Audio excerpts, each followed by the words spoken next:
Sir, it is 6 o'clock. Can we start the session? Okay. Good evening. A warm welcome to all of you to the webinar series hosted by Advocates Association Bengaluru. We have with us today Mr.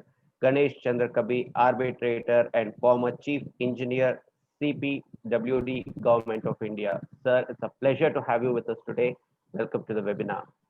With great pleasure, I would like to introduce our today's speaker.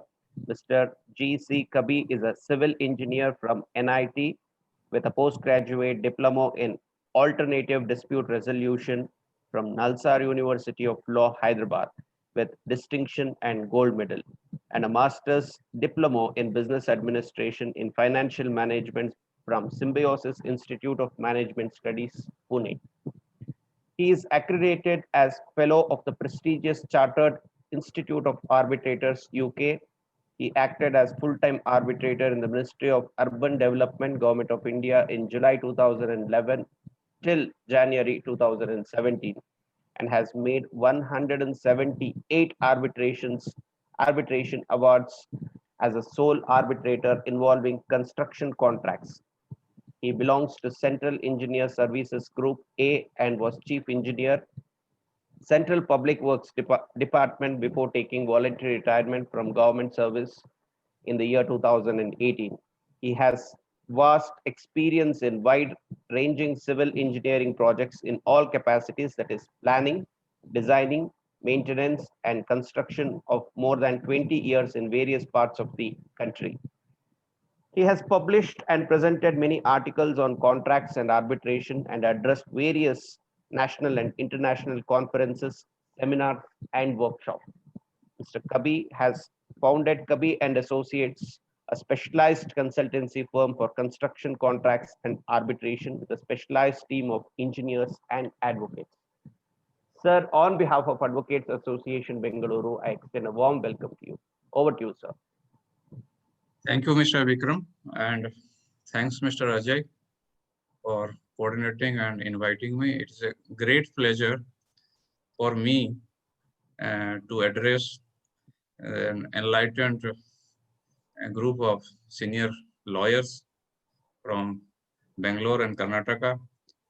My association in Bangalore, I landed in Bangalore in 2002 as executive engineer transferred from Pune.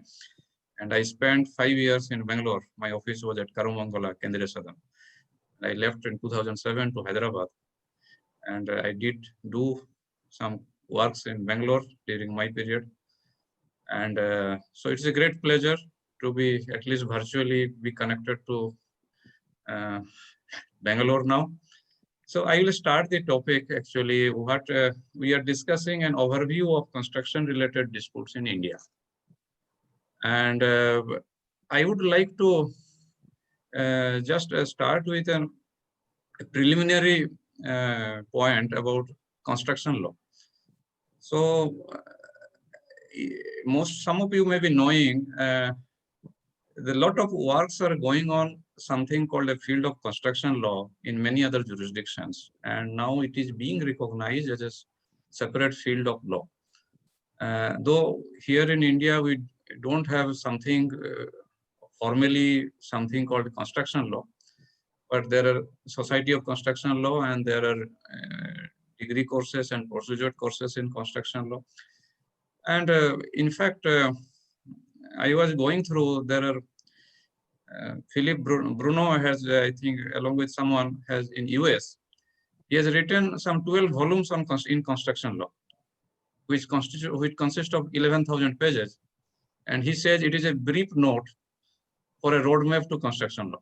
So a lot of academic work has also been done in this field.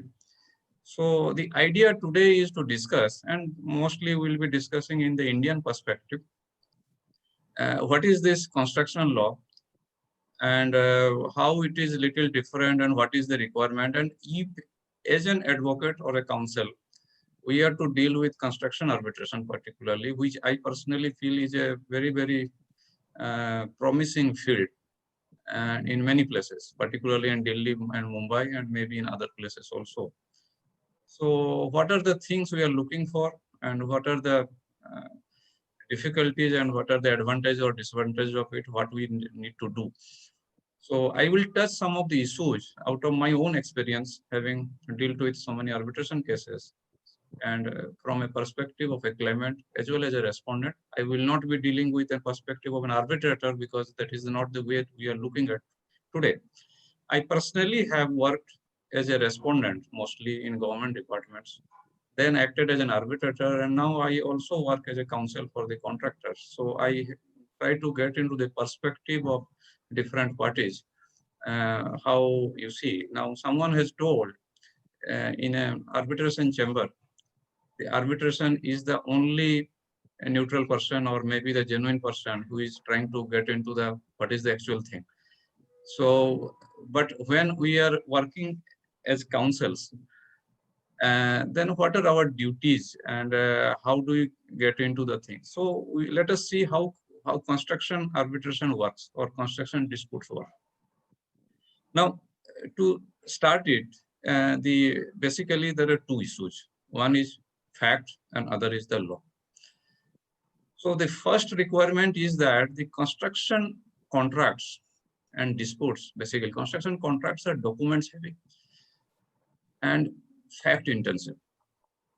So the first thing is that unless we get into the factual metrics completely, then we should come to the law next. So the factual metrics becomes the most important part because the law is to be applied on the facts of a particular case. Now, the facts in a construction contract are become complex for two reasons. One reason is that if you see any construction contract, then you will find layers and layers of documents, sometimes inconsistent with each other, sometimes not expressly mentioned, and but incorporated by reference. So you will find many drawings or many specifications or many schedules which will be part of the contract through reference.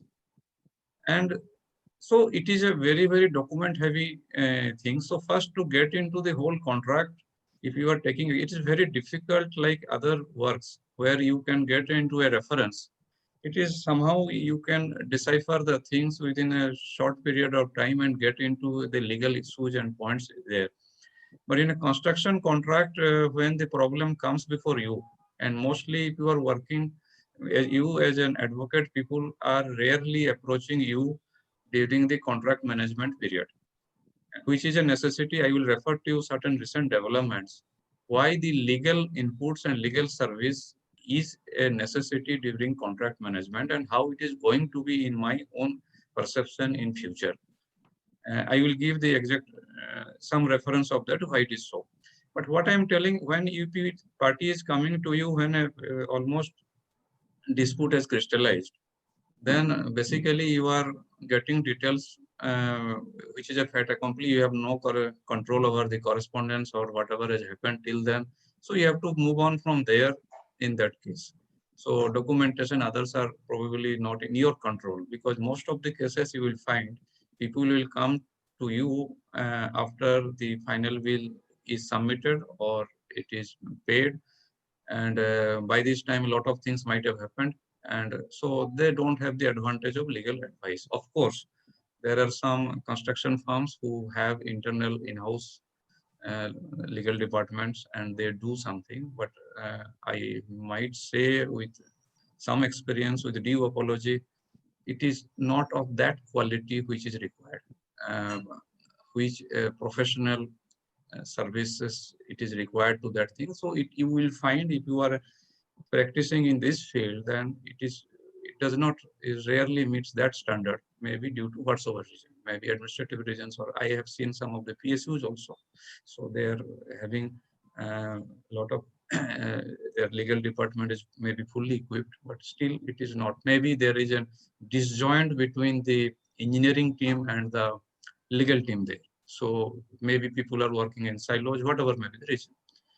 So that is one fact in thing is that, and a lot of issues regarding interpretation of contract will come invariably in a construction disputes. I will touch some of the cases and issues and then explain to those. Another part will be there, which will be not per se what is in the contract, but what happens after the contract. And this is where first one of the aspects where construction law differs from the general law of contract. If you look into general law of contract, and the what happens, a contract is concluded. Once contract, whatever we may call it, promise, offer, acceptance, contract is concluded, then we know what is the contract and all the obligations, rights and liabilities, whatever derives from that. What happens here, it some characteristic of construction contracts is there, and I will give you one example. There is a something called NEC contracts, new engineering contracts, which is followed in England to some extent, and even now Hong Kong, and NEC 4 has come, which is being popular in some of the countries. These are very good cooperative sort of contracts. Here, the post contracts, the programs also become contractual.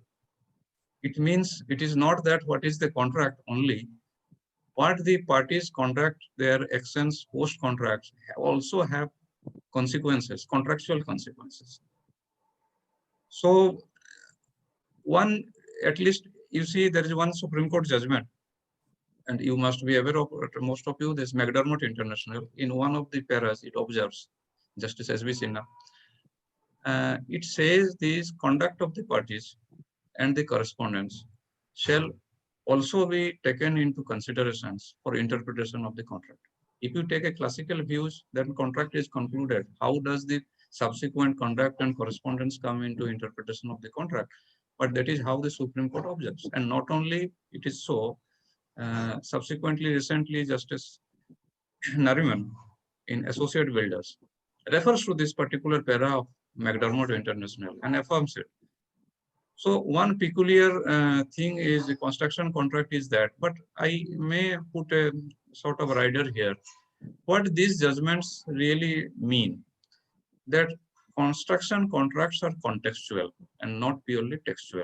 And this is one fundamental difference which it makes in interpretation or construction of construction contracts.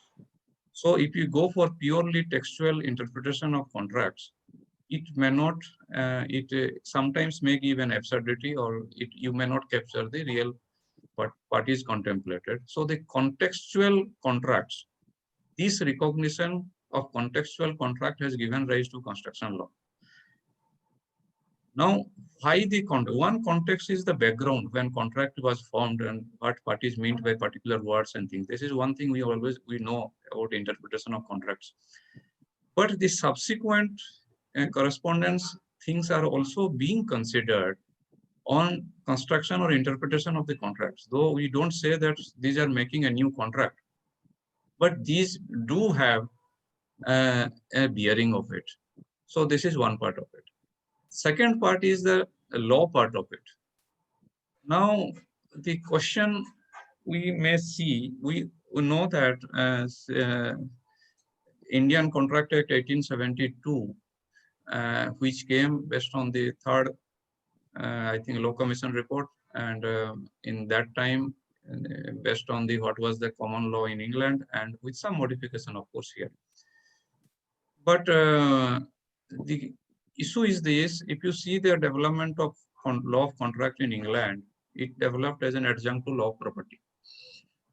And after 1872, there are a lot of statutory developments in England itself.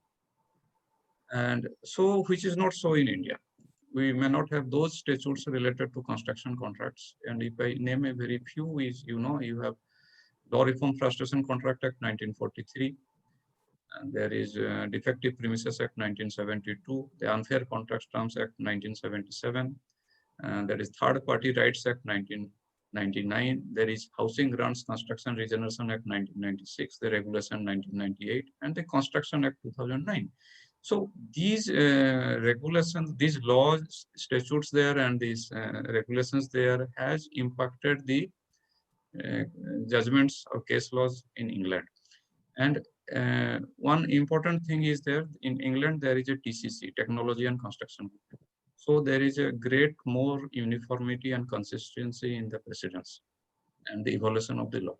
Another thing is that in England, you have a contract, what is called at JCT, mostly Joint Contracts Tribunal, which is developed by the contractors and the departments and government organizations jointly, which is more fair, and now NEC is also being followed.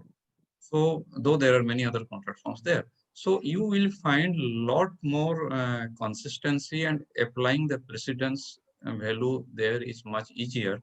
Though, and the evolution of law has also taken place. I will tell you is, for example, if you look into the liquidated damages and penalty, what constitute penalty in 1915, and there's Dunlop Tires case, that theory of terrorism. Now in 2015 Cavendish judgment, they are somehow revisited this theory, and they are trying to look into as a what is the interest of the innocent party, and what is the penalty you are imposing on the party in committing breach, and that will determine whether it is penalty or as liquidated damages. The concept has evolving. Now, if you look into the Indian scenario, we have to look into various judicial precedents which make a law, unless, of course, and I was hearing Justice Nariman, senior Nariman, Pauline Nariman once in a conference where he says he see Article 372 of the Constitution of India is very much there. And so we are a common law country, and the common law applies here. Now the question is this, if we have a lot of statutory developments abroad in other countries, and certain common law principles have been modified there. Now, how do you get how much English common law you can with advantage draw into India, particularly into construction contracts? Because the thing is that the evolution of construction law in those countries may be more systematic, much more rapid than what is happening in India. In India, we have a lot of high courts with a lot of inconsistent judgments, and even some inconsistencies, at least apparently, unless we go into details, even on some of the Supreme Court judgments. So applying judicial precedents, which is very vital in Indian construction law scenario, because if you look into construction contracts, there are so many issues which per se very difficult to put into a rigid framework of the Indian Contract Act 1872. Because Indian Contract Act 1872 may say something in sections 50, suppose 51 to 56 or 51 to 55 sections, particularly for reciprocal promises. It may has certain, or prevention principle is also recognized in section 53 or section 73 for the general damages breach of contract.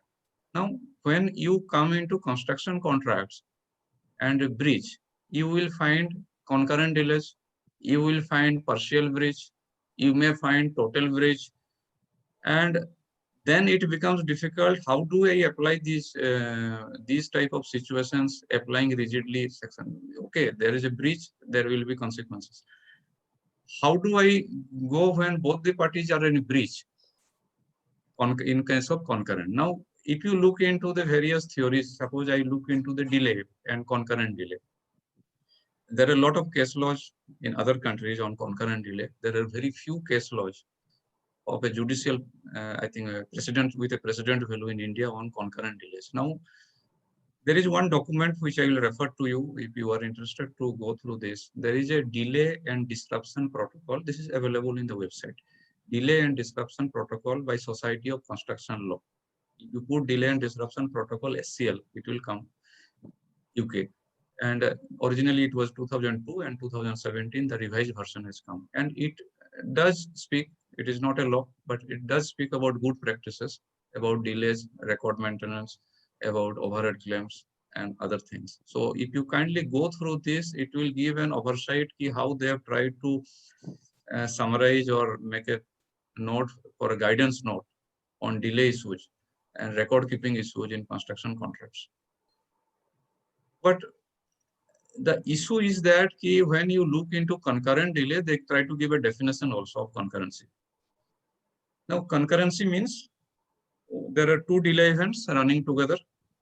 One is by the contractor and one by the employer. Now, there is again, we talk about true concurrency. True concurrency or effective concurrency will be that where both start on the same date, end on the same date, but not only starting the event, in principle of damages, it is one thing is the cause and second thing is the effect. So the causal effect is most important in deciding it. Now, if the event happens is not this, does not give the concurrency, it is the effect of that event is to be seen. So basically we are looking into the cause effect relationship. Okay. So now a true concurrency you will rarely find in a construction contract. It means the effect will not be the same on the same date and of the same potency. So there again, there is a theory of dominant delay. The theory of dominant delay says if there is two delay events running together and one delay event is so much more dominant, so the other delay event will have a less impact, or you can make one party responsible for the whole delay period. So there is a dominant delay concept. Now the potency of the delay is to be analyzed. Why I am telling this thing? These things you deal with in construction law. You don't deal with normal contract act, because contract act will not try to give me a solution because this is a general law available. Now, contrary to this, there is another theory of apportionment. It means if there are, now if I am not talking about tort, because contributory negligence and everything. So that is again a different theory. Now, if I try to apply this contributory theory breach by two parties into contract, it means both the parties are responsible, then the delay is to be apportioned between both the parties. Now, one of the accepted theories is there. In case there is a case of dominant delay, then apportionment theory will not work or will not be applicable. Apportionment will be applicable when these are concurrent and these can be apportioned. It means one party's delay is not a dominant delay. Now, I am just giving some example because most of the times in construction contracts, you will be find prolongation related claims. And when you try to get into prolongation related claims, there are two factors which will be very, very important. First, obviously, as you know, any claim of damages, the primary question is maintainability or admissibility of the damages claim. And the secondary is the quantification. So for maintainability also, first we have to see the breach, and then you have to subsequently see that how much delay is to be given or attributable to which of the parties. Now that becomes a task which is become really very complex. Internationally, and now it has started in India, that many experts are being associated to analyze this. But to me, more complex than the delay analysis that per se is the quantum analysis. The problem comes, suppose a party comes to you with a case and you are to try to start in the beginning where he will hand over all his documents and everything, and you have to prepare the claims. Now, it is like a original trial or case you are preparing. So where you have to, from the documents, you have to advise him and try to prepare the whole claims. And that is one of the difficult job for an advocate, because it will be a complex mixture of technical issues and legal issues, and also finding of certain sequences and facts on delay and as well as on the quantum. So there are two ways. One way is that if I know some of the lawyers who are dealing with construction law, over years they have mastered this and they have reasonably very good understanding. They can guide others, or some of the engineers who can help them and assist with their assistance, they do prepare these things. Another way is to get associated with some expert. So this is the first stage, because the question is that once this claim preparation is done, and in many other countries, claim preparation has developed as a separate industry. It is a complete separate, there are good consultants who deal only with claim preparation. And here I will tell one thing, at all these stages, there is a requirement of a legal input. Now, what is happening in India, we are mostly working in compartments. And so the legal inputs in claim preparation stage may or may not be there. You realize subsequently on, because finally whatever factually also whatever the facts, finally it has to be tested as per the law. So if it fails in the law, then whole exercise will go in vain. You will, in many cases, you will find there will be issue of limitation in many of the construction disputes, because people come, they keep on issuing reminders and reminders, and they don't approach or start for arbitration till some of the times you will face these objections on limitations and all these things. So then again, limitation will be a question of fact and law.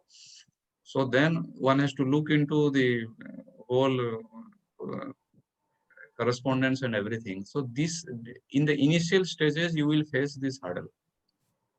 If I try to categorize the type of claims that we generally find today in Indian scenario in normal contracts, you will find two types of claims. One will be mostly technical claims, and these are related to some of the interpretation of the contracts or application of certain of the, suppose, does it constitute a variation or doesn't constitute a variation? If it constitutes a variation, how to the quantification, there may be a dispute. There may be a dispute on applicable indices.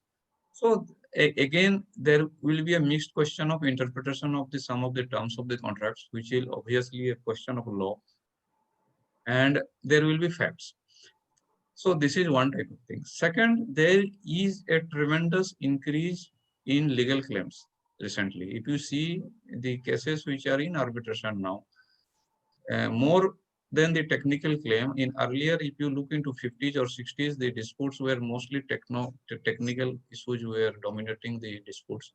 Today, the legal issues, and mostly these are prolongation related. I will tell you one difference here. There are two issues. One is disruption and one is delay. And disruption and delay are not the same. Disruption means due to disruption, there may be delay. Disruption means that during the original period or time, there is some disturbances or preventions, because of which you cannot work with full productivity. There will be some idling of resources, but it does not or may not affect the project, because there is a concept of critical path method, what we call CPM. So it means those activities which it affects may not be critical. So your overall project may not be delayed, but you may suffer loss. If I have a batching plant which I can keep it for 5 months and do a work, and I may have to keep it for 7 months, but maybe the overall project is not delayed because I have some other activities or it was not critical, but still I suffer for 2 months. So the question is that the disruption related claim, my own experience is that we in India, hardly these are able to just being justified. Reason is this: there is lack of documentation.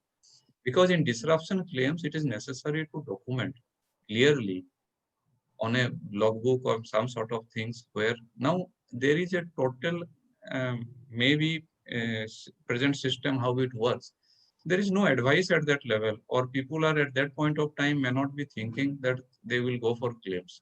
So they are focused on their project. So these records are not being maintained at that point of time. But if you go for delay disruption protocols, SCL, there is a detailed guideline regarding documentation. It is advantageous to both the parties. If documents are properly maintained, so maybe the infractions or uh, claims which are not justified, those also may not be taken up later.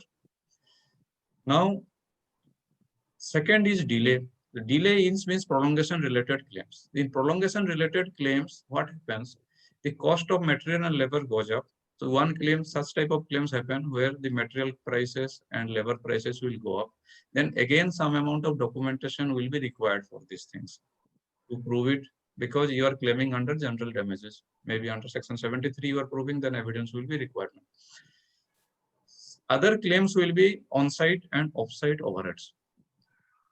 Now, on-site and off-site, I will take little time to explain this, why these claims are different, and there is some confusion uh, among many professionals on this front, how these claims are to be made and what is the distinction between it. Now, what happens in a nutshell? If a project is being executed, then there will be certain expenses which are in the nature of overheads, which normally the contractor undertakes. Suppose a contractor and quotes for a contract, and with a time allowed of 12 months time, for 12 months time, there will be certain overheads for manpower, electricity, vehicles, etc., which they are putting in the project. So there will be certain expenses. Now these are mostly fixed nature, supervisors, etc. Now, if this project of 12 months become 24 months or more, and it is very usual. See, the most of the claims today in disputes is because of delay. And why delay? There are multiple reasons. There is another issue on that. But delay is almost, it has become a norm rather than an exception. And when there is a delay, there are claim of damages. Now, so this prolongation related on-site claims means all those claims which during the prolongation period as overheads of the contractor which are incurred, and records are required for these expenses, because these cannot be generally on-site expenses cannot be claimed using any formula like Hudson, Emden and all this formula being used. These are not for on-site overheads. On-site overheads are to be demonstrated. These are as per actuals. Similarly, for machineries. Machineries also, if prolongation is deployed, either we can claim as a fixed expenses, certain batching plant I can't remove, the whole expense will come for prolongation, or certain, if I have done some mitigation, etc., or unproductivity or loss of productivity can be claimed for machinery. But these quantification do require certain expertise on this. So I will suggest today's claim preparation and subsequent case management or doing has to be an interdisciplinary approach, which requires legal acumen, which also requires technical expertise, so that finally the outcome comes which is more perfect. Because the quantification of machinery, like I will tell you, quantum analysis, if it is a machinery, there will be two types. Either quantum is own machinery, or it may be machinery which has been hired. Now, if there is a very long period of prolongation and idling, the hiring may not be justified. But own machineries, yes. Now, how much mitigation can be done for own machinery? Can I mobilize heavy machineries? There are works being done in border areas, in far-flung areas. It is not that easy to, you can mobilize and remobilize resources. So these questions do come. Now, if it is your own machinery, then normally the depreciation method will be adopted for calculating the loss. If it is a hired machinery, then your actual hiring charges will be required. Then we need to demonstrate those expenses. Now, distinct from on-site expenses, your off-site claims will be there. Now, here comes the formula. Mostly we are claiming based on many overheads on formula based, but we have to understand if the off-site or HO overheads, what we call head office overheads, these are distinct from on-site, because I will give an example. If there is a company which is suppose headquartered in Mumbai and it is doing 20 projects. Now, this headquarter has expenses for all the projects, and from every project, certain money or turnover comes from which these head office expenses are met.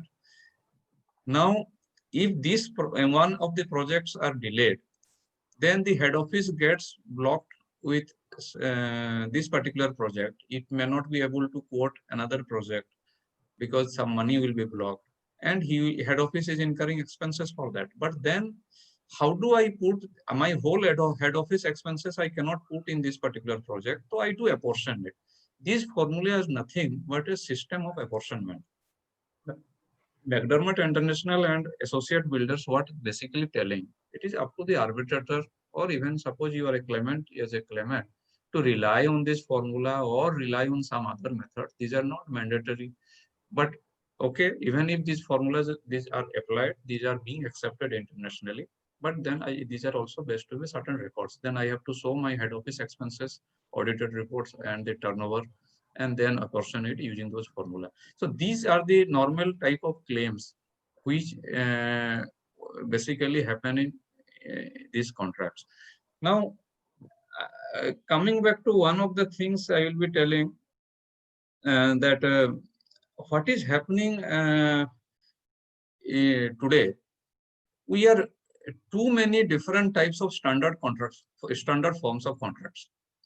So if you are dealing with a particular dispute in a standard form of contract, suppose you may call it a FIDIC form of contract. Within FIDIC, there are so many different type of suites, and all different suites have different implied obligations. It means the law implies different obligations, and certain obligations we are implied on facts are also different depending on what type of contract it is. So unless I first go into the type of contract and the form of contract, I cannot apply the law. So it is necessary that we have a mastery of particular type of or form of contracts. If we are doing a PWD contract, I must understand the in and out and everything about this. It is not that easy because it takes time. In India, the situation is there. If you have many clients, you will have so many different standard form of contracts. And getting hold of command of all different standard form of contracts with its specifications applicable, its schedules, and all these things is not a very easy task unless you do many cases on that particular client. So one has to devote time and try to specialize on that. It creates certain advantage. I will give one or two example. Like if you look into FIDIC suits, suppose FIDIC Red Book is for normal construction. It means these are engineered by the employer. Engineering is done by employer. He gives design and everything. The obligation of the contractor is of ordinary duty of care of workmanship. That's all. So he has to perform as per the design given by the employer. Now, in case of any problem or failure or anything, one has to look into that whether design was defective or workmanship was defective and what was the duty of the contractor. How much is this thing? Here comes the law. Because you will find there are issues of failures and there are disputes related to that. Then first you have to look back what type of contract was there. What was the risk allocation in this contract? So finally, we are looking into who has undertaken what risk. And that is the crux of the, then only we can proceed on the law. Similarly, if you go for a EPC contract, engineer procurement construction contract, where the planning and engineering is by the contractor, the contractor undertakes a much larger responsibility in case of any problem. In case there is something called fit for purpose obligation. Now, the ordinary duty of care, if you see in ordinary duty of care, it is not the duty, it is the standard of duty which is important. What is the standard to what a normal professional, any professional, whether it is an architect or a consultant, what is his duty? What is the standard of duty he should do, which is a normal professional duty of any professional who should do. He should not be negligent. So unless the other party proves that he was negligent, then he cannot recover from a professional any damages. But if you go for an EPC contract, the contractor undertakes a fit for purpose obligation, which is much larger than an obligation normally against negligence. Here, the contractor may not be negligent, might have done everything fine. But if the ultimate product is not fit for the purpose, if there is a power plant and it's EPC contract, and it has to generate this much of power. If it does not generate this much power, it means the contractor has failed. He has followed everything, all the codes, all the specifications, everything. But it was not, ultimate product was not a fit for what it was. So now why I am telling this, it is so important that we understand the particular form of contracts before we venture into applying the law, because the law will apply differently on different type of contracts. And in between, there are other type of contracts like yellow book. This yellow book is the silver book is one of the book, and there is EPC contract. FIDIC yellow book is the design build contract, which are done for plants and machinery. If you look into these contracts, you will find the risk allocations are totally different. And fundamentally, the standard forms contract, one thing we have to understand, two fundamental issues. One is what is the scope and what is the risk allocation. So in a standard form of contract, unless we get into these fundamental two aspects, then only we can look into and distribute the factual issues and then try to see who was responsible, how much I am responsible for this. And there are tremendous amount of disputes on these issues. And these are very fundamental to the disputes. So you are basically go into the very root of the problem first before going into much detail on the merit of the things. Because I have seen cases where there are leakages, there are seepages, there are problems, there are failures, and these come into disputes. And sometimes everything is put on the contractor. But then as per the risk allocation, one has to see how far the contractor is responsible. The question of loss is immaterial or the suffering is immaterial. Finally, one has to see, is he liable or is not liable? The maintainability is an issue. And this will be generated after looking and understanding the contract properly. So this does happen, and this is fundamental and requires a legal input and understanding of the things. Now, one more thing, what is happening today, there is a rapid expansion of different forms of contracts. And these type of contracts were not there 10 years or 20 years back. The pricing arrangement, the risk allocation are so enormously varying now that almost one has to see, these may be on the border lines. You may see this is fair or this is unfair. Then how far these unbalanced risk allocations are justified, this is another issue.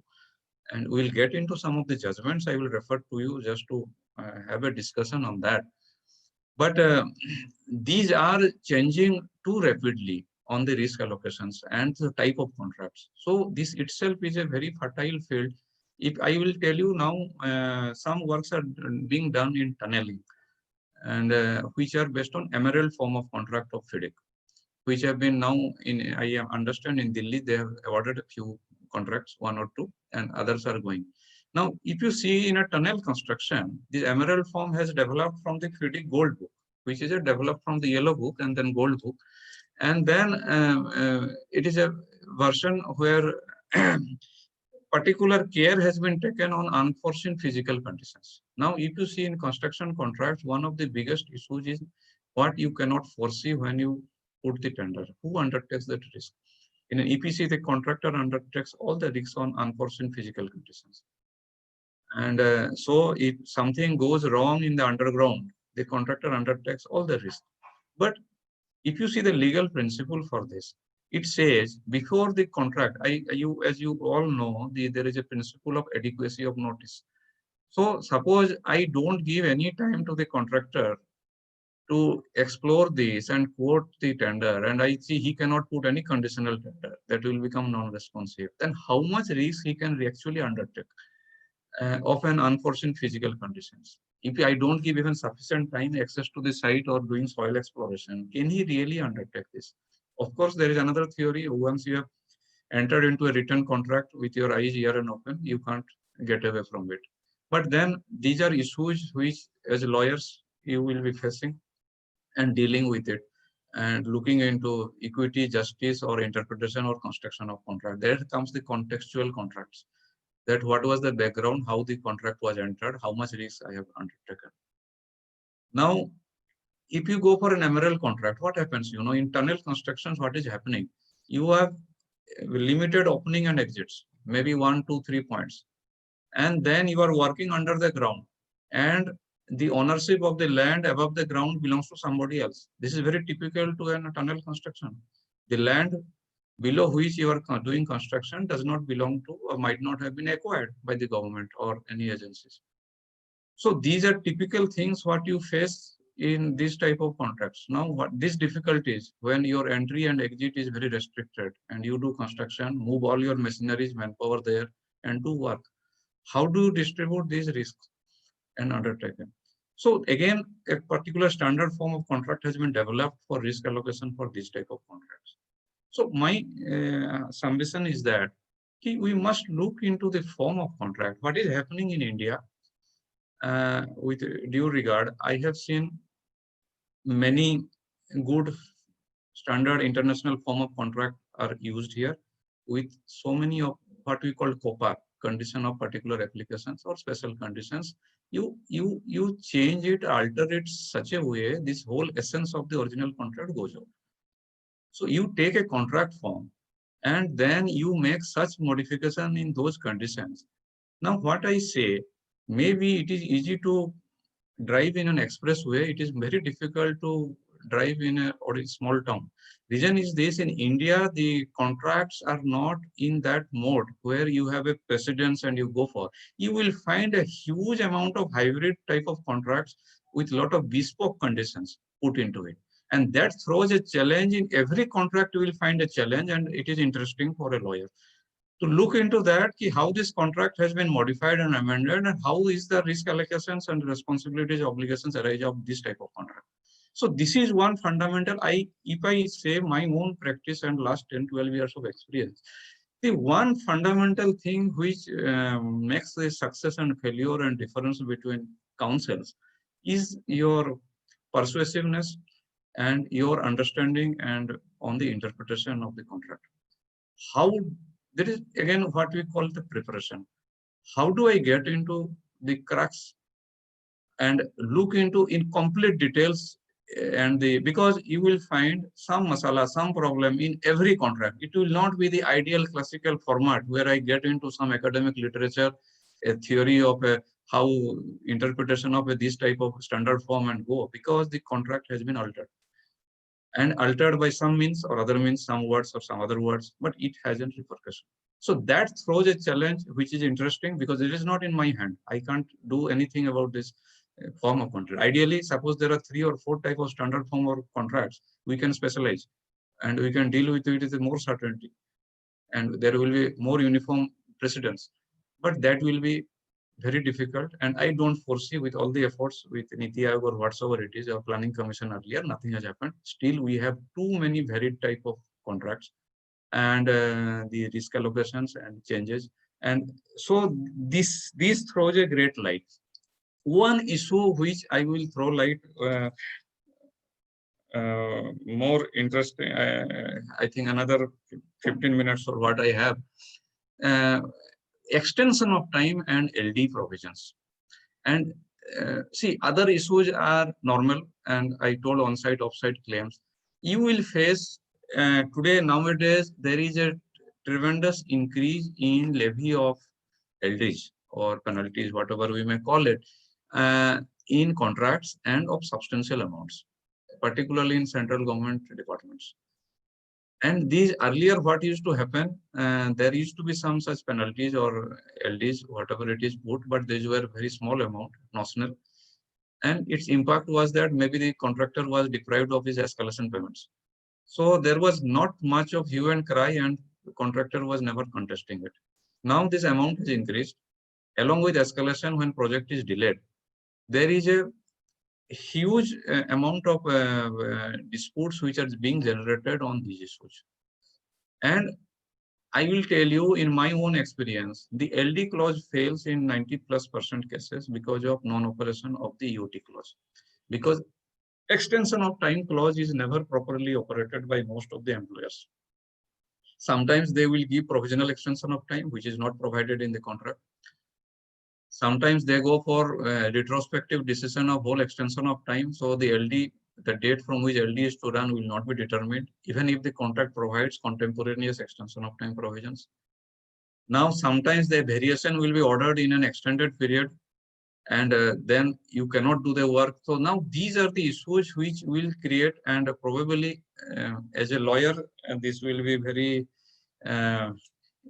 interesting to defend such type of LDs and penalties because of the procedural and technical problems emanating from the extension of time operations, the way it is operated. Either many times you will find the extension of time clause itself is not sufficient or adequate. Because if you look into last 300 years of history of evolution of extension of time clause in England, which has been followed in India now in most standard forms, it is nothing original here, it has come from there. What happened? The judges in England started looking the LD with a lot of suspicion. So with the slightest of provocation on reason, they used to undo the LD, but they used to allow the general damages. So if there is no provision of extra work, then for extension of time corresponding, then you can't put LD. So any sort of thing, you do some sort of prevention principle basically developed on that. So any prevention for which there is no corresponding extension of time clause, and also extension of time clause has been operated, will undo the make the whole LD bad. So this is how it has happened now, and you will have many disputes which basically happen on this ground. Third thing, another comes on terminations. Now in terminations, we will find most of the shock causes notices in many cases will be defective. So you are in extended period, your notice will be said that you have not completed the work in stipulated date of completion. And similarly, there will be no extension granted properly till that extended time. And as you know, from Hind Construction to Erosion Enterprises to McDermott International, and this theory is being given, if you want to terminate a contract in extended period and time essence is required. What has been done in many other contracts, they have delinked this termination clause from time essence requirements, and due diligence requirement alone is sufficient to terminate the contract. So these are the development what is happening along the standard contract forms. Some of the issues I will touch in brief about unfair contract terms which you will be facing. You will find the lot of departments and organizations where there are clauses that for whatever drawing is not given, site is not given, decision is not given, or delay is there, the contractor will not get any, cannot claim any compensation. How do you deal with these clauses? This is one of the things which is falls within the legal side of the, it is what is the lawyers have to do deal with this, and engineers can't deal with this. So there you have to see, if I say in a very brief, if the law is uncertain. Before the discussion started, we were discussing about the 199th report of the Law Commission of India. Before this 103rd report of Law Commission of India. 103rd report 1984 recommended that you add two subsection in section 67 of the Indian Contract Act, one for breach, one for negligence. You can't exclude liability for your own breach and on your own negligence. But it has not been, there is no statute on that. Similarly, Justice Jagannatha Rao in 2006, then Law Minister Mr. Bharadwaj, he had submitted a report on unfair contract terms and unfair procedure. It included both procedural aspect of unfairness and substantive. But then there is a wonderful report. I recommend everybody to read it, available in the website, and it analyzes the situation, other jurisdiction. But this again, government has not implemented, and it has not probably come to parliament also.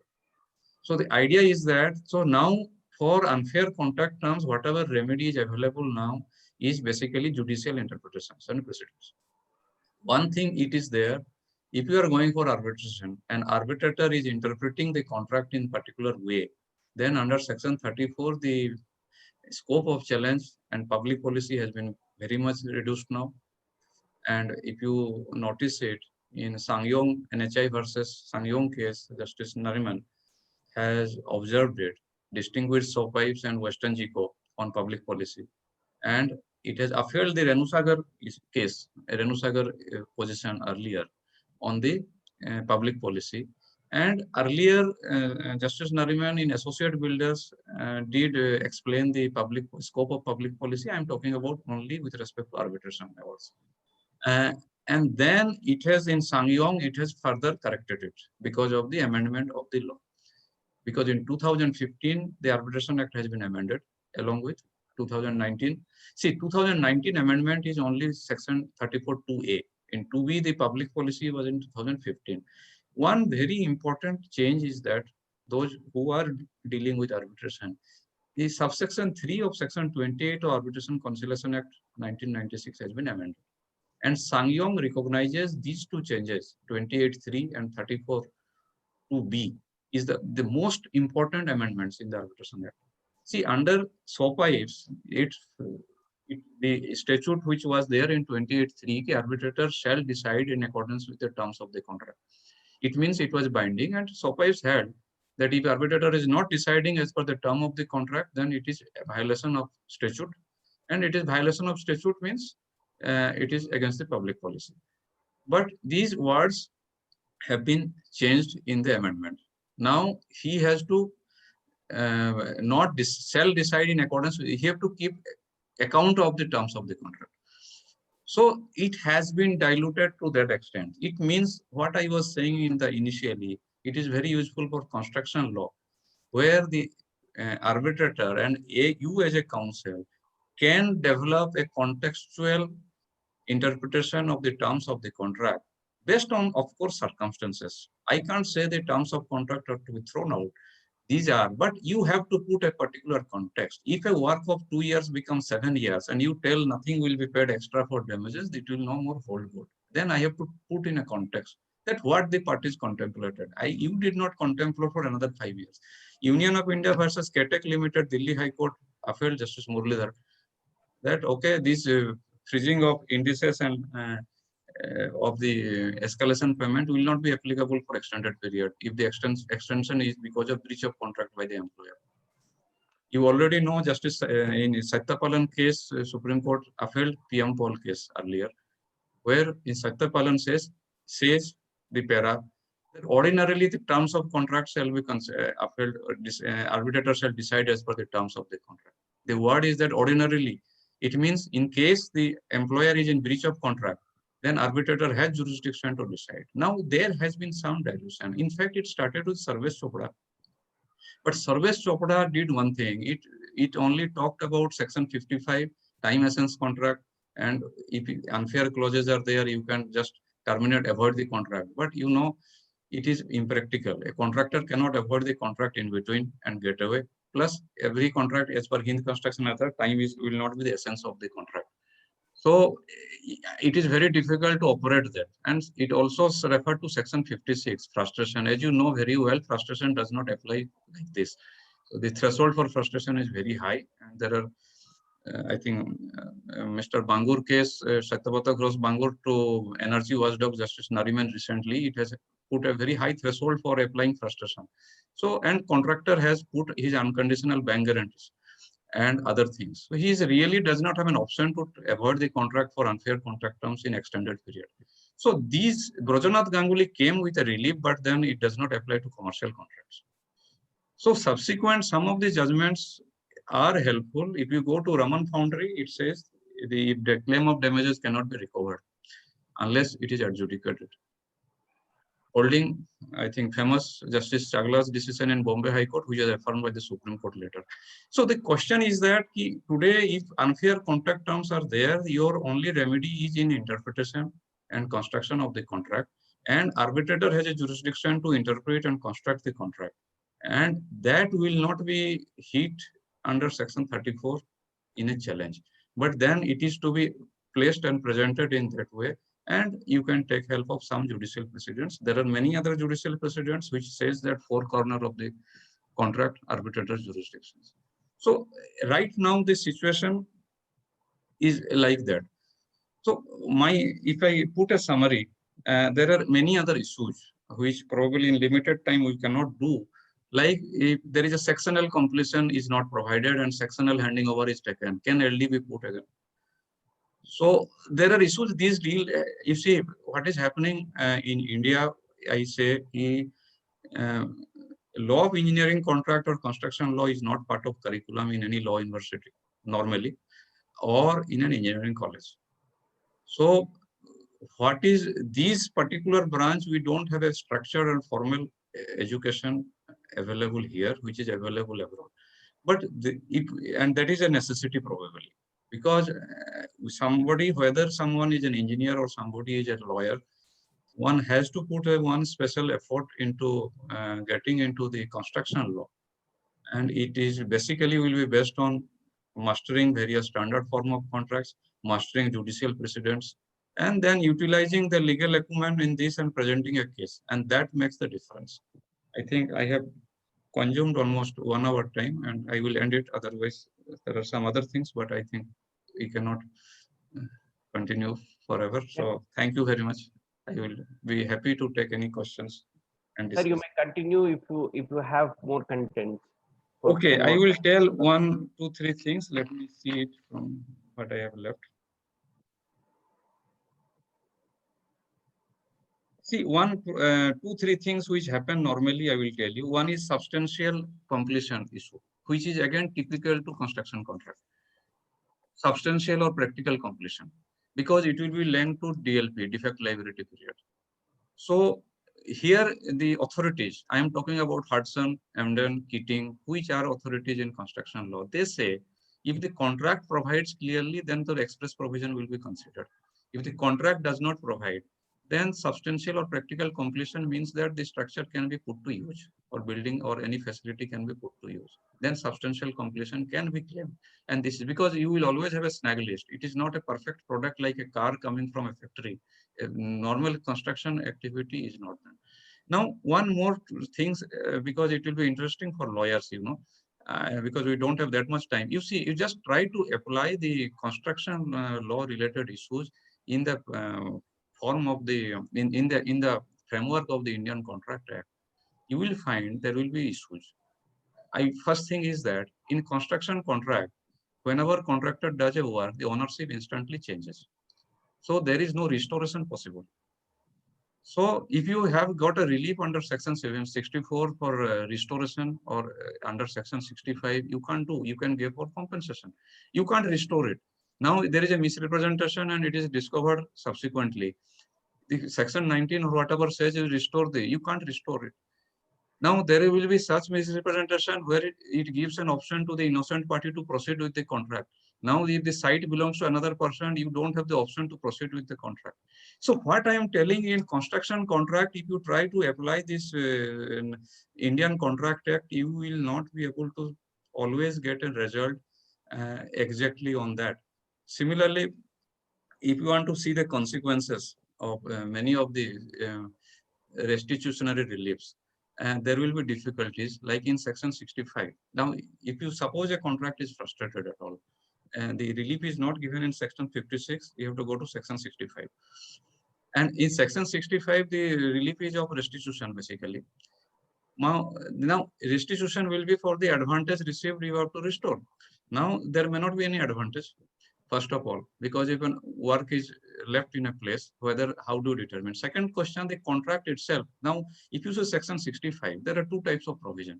One is that an agreement, agreement is discovered to be void or contract becomes void. Now, an agreement is discovered void, restitution is fine. A contract becomes void, it means contract was valid.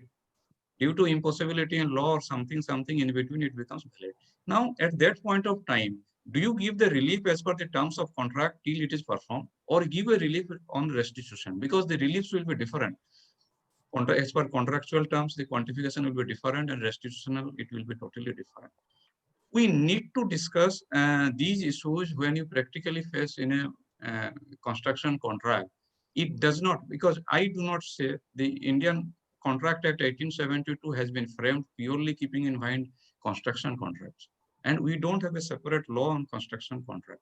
So these are the problem which haunt us in thing. And I think on LD, I do not want to say much. One thing I will only tell, because you are all lawyers, so you know it, the principles of that.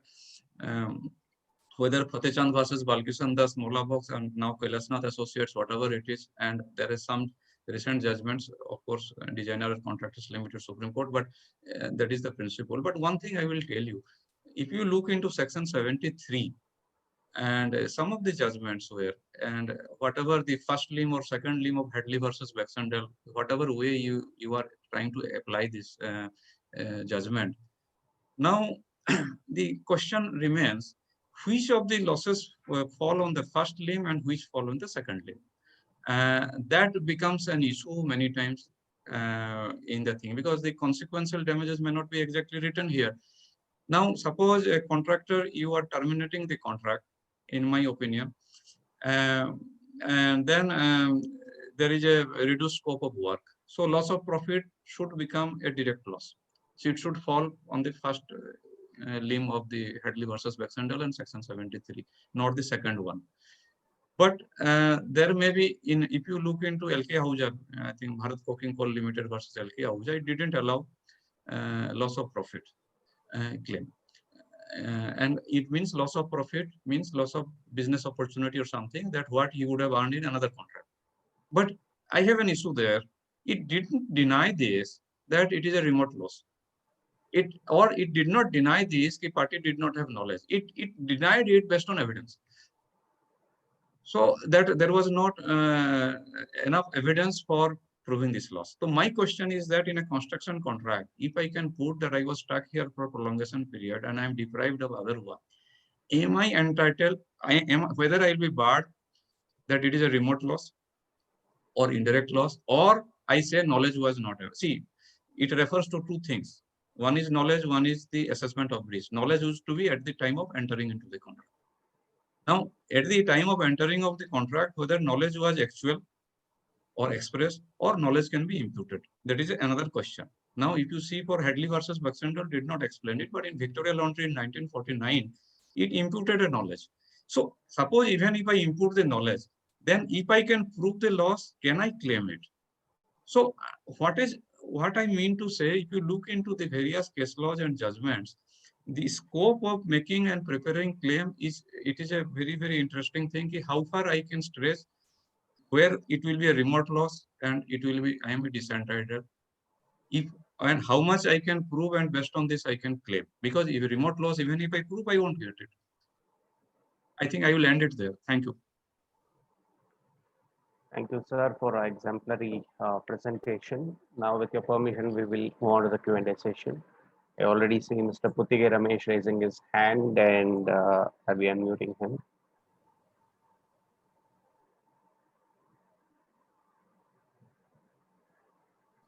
Yes, sir, you are unmuted. You may kindly pose your question. Yeah. Thank you, Mr. Trivikram. Good evening, Mr. Ganesh. Good evening. Thanks for an excellent talk. Thank you, sir. So I had two questions to pose. The first is the normal problem we face in the day-to-day life. See, what has happened is, especially in commercial buildings, I mean, the law is well settled. A mistake of one doesn't confer a right on the another to commit a mistake. Okay, my neighbor has put up a construction right up to my compound. And when I renovate my building, suppose I want to put up a construction of that nature, he can object. And even if he doesn't object, corporation people will come and say, no, no, don't put up construction, even in respect of commercial. So especially I'm handling one matter where the width of the premises is itself only 10 feet. Suppose I leave margins, virtually there is nothing for me to conduct a shop premises there. That's one thing. So what is the legal position on that? That is one. The second question I would like to pose is, see, when I put up a big construction, I entrust the job to a well-known contractor, not any ordinary contractor, a well-known contractor. Unfortunately, a tragedy occurs when the construction is going on. A person is. The first thing the police do is catch the owner, because the owner is the one with money, and arrest him. Whereas a similar incident occurred in Bangalore, where a person who was painting the office of the Director General of Police, he fell down and injured himself. But they did not arrest the DGP or the Home Secretary. Why should they attack only the owner?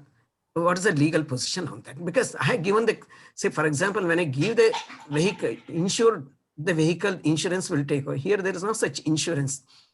Here, I have given the contract to a well-known contractor, but still they arrest me. What is the legal position on that? Sir, to my understanding, the first position is there. If somebody else has done a wrong, you have already answered in your question the answer. Yeah, I know. It is not a license for me to do a wrong. So I can only proceed against him or in the appropriate forum for this correction or whatever it is, or the penalty, whatever will suffer. But I have what I wanted to know is, what I wanted to know is whether commercial buildings or particular sizes are exempted. That's what I wanted to know. No, sir, that you have to kindly see from the local bylaws. Okay, fine. So they will, as per the local bylaws, only whatever this will be governed by that. But Fine. only thing is that whatever I am doing, I have to get it approval and get it done. So then only I can do. If you do in a 10 feet, I don't think in a city or developed thing, anything can be done, because the wall I'm thickness. handling that case. I'm handling that case right now. Yeah, because in fact, NSS Gupta had referred me that case, and I am handling that matter. Yeah. In Jayanagar, a person who is putting up construction, he is stuck there. Because if you make two walls, of course, if you use even thinnest of the walls with modern technologies, and then how much you have to give space on the other side will be local bylaw regulations. Right. So that one has to look into that. So second Right. aspect of my issue is this. This we discussed when I was in the department. So we tried to discuss how much we can put on the contractor, because as a government department also actions is being taken against the executive engineer normally. Whatever something happens, so this fellow police try to arrest him. So Right.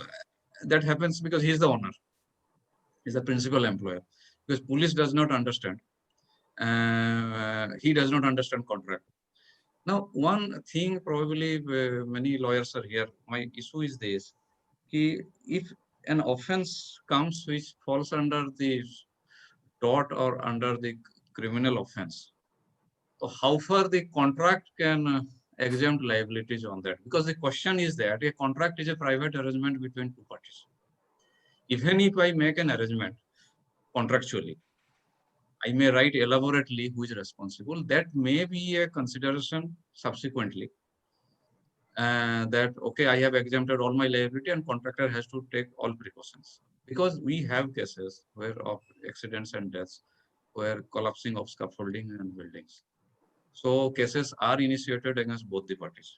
Of course, in every case, in those cases, contractor's case has been filed and police case has been filed against the thing. Once this police case is filed and everything, then this whole contractual regime and departmental or arbitration goes parallelly many times. They try to give a relief. But these arbitration awards or everything does not affect the criminal proceedings. Criminal Because activity. that is, there is a law, I think, that whatever you do, it cannot alter the criminal proceedings, because that will continue.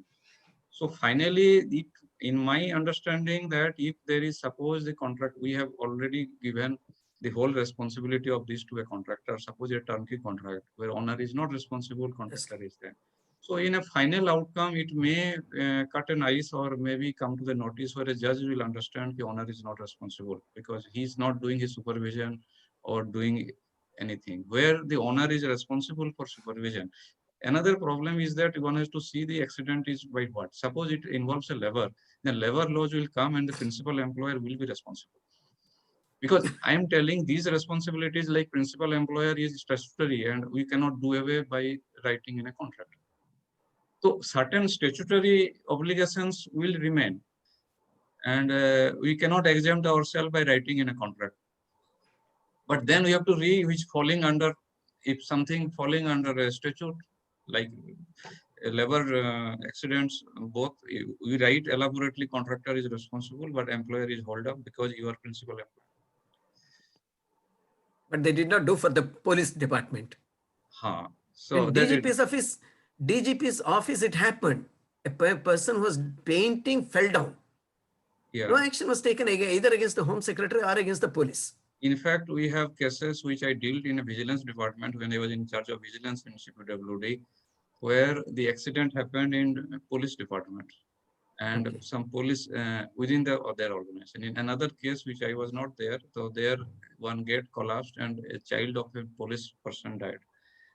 Okay. And so these are issues. And again, the question is that whether the executive engineer is responsible or the contractor is responsible. Okay. So they say, in one thing I will tell you, in normal contracts in governments, the department does take the responsibility of supervision. Once you have a responsibility of supervision and clearing everything, then what is the defect? Now the police does not investigate at that point of time what caused the collapse. In that case, there are 4, 5 or 6 children of the police. They were hanging on the door, a gate, or a huge number, which is not designed for that. But that fact will come much later, you know. So finally it fell down and it hit somebody's head and unfortunately died. But it became a case. So it is like this. So maybe only the judge will understand court later on the facts, but the police at that stage is very difficult. Thank you, Mr. Ganesh. Thank you, sir. I had a question regarding limitation. So you had raised, so typically I think your volume is to increase. Yeah, volume. Sorry? Volume please increase. Sorry, what? Balu? Volume, yeah, I can hear you. Volume. Okay. Yeah, so sorry. Yeah. So what I was saying was that limitation does it start like, see, there, of course, there are different interpretations one can take. There's a Bombay High Court judgment, I don't remember the name, where they said that as and when your cause of action for that particular claim arises, you must initiate. Whereas, some people say that you make a claim to the chief engineer rejects the claim from the date of rejection of claim by the chief engineer. Well, you consolidate all the claims and you raise it. Agreed. And of course, I agree that it depends on the clause which is there in the contract for raising any claim. There may be, assuming that there is no clause for raising any claim in the contract. In such a situation, would you say that the time period for limitation arises when the date of the claim, when the moment that right to make that claim arises, or after the completion certificate is issued? I will answer your question. I think I have faced this problem, both as an arbitrator, as a counsel. Okay. You are referring to Bombay High Court. These are mostly Justice Dhanuka's judgments, which are very, very strict. And I think Sealand case and some 1-2 more cases. Here he took the cause of action and put 3 years time. And he even wrote in that judgment, if the arbitrator has not mentioned which article of the Limitation Act he has considered, then he has not applied his mind. So he does not go into 3 years. He says you have to write under which event, which article of the Limitation Act, and how you have considered it. Maybe that is the right way. But in Delhi High Court, what I find, National Highway plus Progressive, that was one of the judgment, and 1-2 other judgments. What I find, I'm getting into it is some of the, if you look into the judgments, Inder Singh Rekhi Supreme Court and subsequent judgments on limitation, Justice Bhagavati's judgment is also there, which says about that government should not invoke limitation. It is bad about, not fair for government to invoke arbitration against citizens. All that are fine, but it is not the law. My own present understanding of the thing is there. In construction contracts, of course, arbitration you can invoke a number of times. But until, which is the predominant value, I consulted many of the advocates here in Delhi, that until because from a claim, you cannot go to arbitration. Only disputes are arbitrable. Unless a claim converts into disputes, there is no cause of action for arbitration. Now, if you see FIDIC present form 2017, they have changed the clause, modified from 20 to 21 arbitration. Earlier claim to arbitration, now dispute to arbitration. So my question, what I am telling, every claim has a process till it becomes a dispute. There may be a departmental procedure. I had my own difficulty in applying the claim originally because there are departments which have very prolonged process of pre-arbitration process. Of various expert committees, DREs, DRCs, then conciliation. By the time it will take 1.5 years. My question is that then he loses this. See, either you allow me to go from claim to straight arbitration. If the contract prohibits from a claim, okay, I make a claim, you deny, you don't agree with in 15 days or deny it, and then I should straight go to arbitration. That is fine. If you don't, then I should have this whole pre-arbitral process must mature. Now, this so far as the completion date is concerned, if you see strictly speaking, the completion date has nothing to do with all type of claims, because there are many other claims which will give cause of action on a particular date. In one case, which I don't remember exactly, Mr. Chidambaram was arguing before the Supreme High Court, Delhi High Court, on limitation. And there the whole argument, even before the Honorable High Court, was going on the cause of action. So I mean, at a higher level, if where professional arbitration is being done, then cause of action does makes a sense, but that cause of action may not be exactly till it matures to that one party has a right to invoke arbitration. Because first I should have a right to invoke arbitration. I have a process. Suppose there are all FIDIC contracts, you have an engineer who has to consult employer and engineer, then he gives determination, then only DAB, and then dissatisfaction, then only you can invoke. So my predominant view is this: until this dissatisfaction arises, the cause of action of arbitration has not arisen, and these 3 years for arbitration particularly is from cause of action, and that cause of action is not the claim. Now, if you see Article 55 of the Limitation Act, that is very clear other way. For damages, breach of contract is 3 years, and cause of action from the date of breach or continuous breach. Now, from date of completion, after that, there cannot be any breach in the performance of the contract. If you look that way, then from the date of completion, the 3 years will operate. But many high courts have operated it more liberally. And there are some judgments, of course, they are looking at the final will, that once the final will is the final until it is done. But I will tell there is some hedginess about the thing. If you go strictly, then Bombay High Court is right. That is the thing. But except that, I cannot jump from claim to arbitration. If I must see the cause of action. But suppose there is a claim, it is denied. I don't invoke the whole dispute resolution process. I delay it. There will be gray areas there. I delay it for 2 years and then process it. So I have a duty to do this. But again, it is not a very practical concept. You can't go for arbitration. Arbitration is expensive. For every drop of head, how many arbitrations we will be doing in a case? If you remember, there is one famous judgment of Justice Nariman again about interim award and final award. And I think some farm fertilizers or some case. There he said the limitation of 34 for this 3 months and 30 days, whatever it is, for interim awards would be counted from final award. Because how many times you will go, or you may have some link issue. You may not like to go again and again in case of interim awards. Similarly, if you go for same analogy here, I think we cannot make a go to arbitration with each and every claim. And if contracts, if now we have a long-term contracts, 2 years, 3 years, 4 years. So if very first month I have a dispute, then I'll end up in an arbitration. So it is not practical. But so if I look into, and my reading is this, the whole commercial arbitration is more about commercial common sense and practical interpretation rather than a rigid or classical interpretation of the law. And after all, limitation is a procedural law.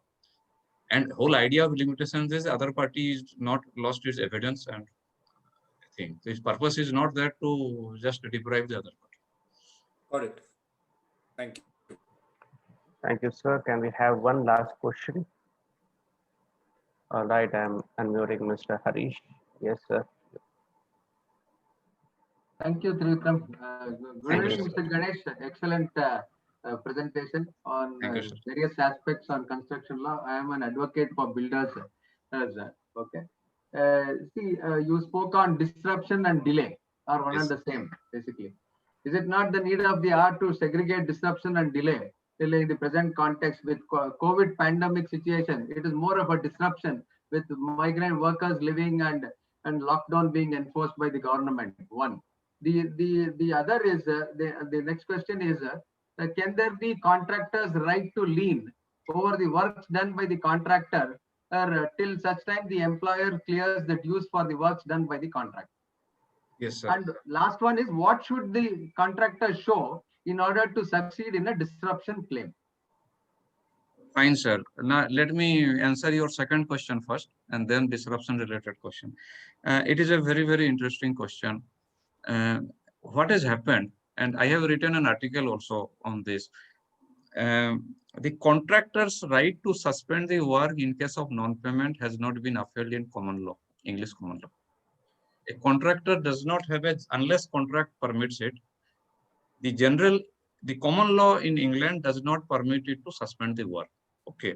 But what has happened in England after the Housing Grant Construction and Regeneration Act 1996, if payment is not made, the contract has got a statutory right to suspend the work. So now in England, yes, it can do.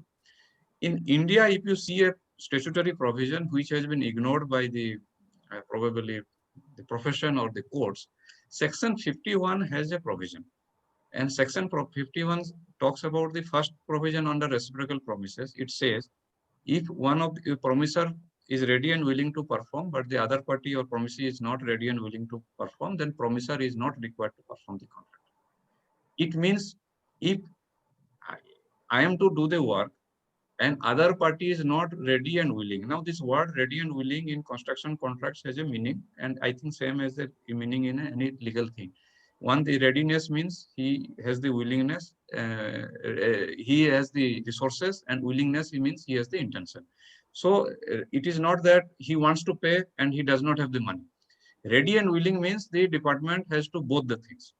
He has the intention to pay and the money to pay. If he does not have that, then I am not required under Section 51 to perform the contract. It means I can suspend the work. But this has never been invoked. And I see many senior counsels also are following the English common law. I will tell one sentence from here.